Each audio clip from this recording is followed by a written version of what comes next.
Natuntun na ng PNP Highway Patrol Group ang sigang nagmaneho ng SUV na dumaan na nga sa bike lane sa EDSA, nagwangwang pa. Nasa frontline na balitang yan, si Kari Cator. Ito ang puting SUV na ipinost ni Senator JV Ejercito na bully raw sa kalsada. Dumaan kasi umano ito sa bike lane at nagwangwang pa sa EDSA. Natunto na raw ng PNP Highway Patrol Group ang may-ari ng sasakyan sa San Juan City. Lumabas sa investigasyon na nabili ito ng isang negosyante na taga roon mula sa isang logistics company sa Paco, Manila. Nabili po ito worth 5.5 million at ito po'y walang wangwang. So ito po'y din naging intention din po na ilagay din po ng owner. Hindi pa natukoy ang mismong nagmaneho ng SUV pero handa raw ang may-ari na isuko ang siren ng sasakyan. Siya din po ay willing isurrender yung wangwang po na yon. Sinisikap pa ng PNP HPG na alamin talaga kung sino po yung may pananagutan po.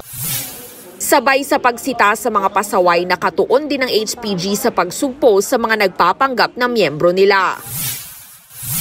Sa Antique na pag-alamang may nagpapakilalang grupo ng force multipliers o mga katuwang ng mga pulis sa pagbabantay sa mga lansangan. HPG Force Multipliers Incorporated daw ang kanilang pangalan at may peking uniforme pa na may logo ng HPG. Nabisto rin silang nangongolekta ng higit 1,000 piso sa mga gustong maging miyembro. Sa records naman ng Securities and Exchange Commission, lumalabas na suspendido na ang registration ng grupo. Marami po silang nakuhang biktima or target, no? Marami po, halos po talaga may katandaan na ang nakuha po nilang mga miyembro. Nabisto pang nag-ooperate ang grupo sa Cagayan Valley, Calabarzon at maging sa ilang lugar sa Mindanao. Hindi raw bababa sa 500 ang mga miyembro sa buong bansa. Tumayo daw sa kalsada, kala mo mas mataas pa sa ating po mga HPG officers.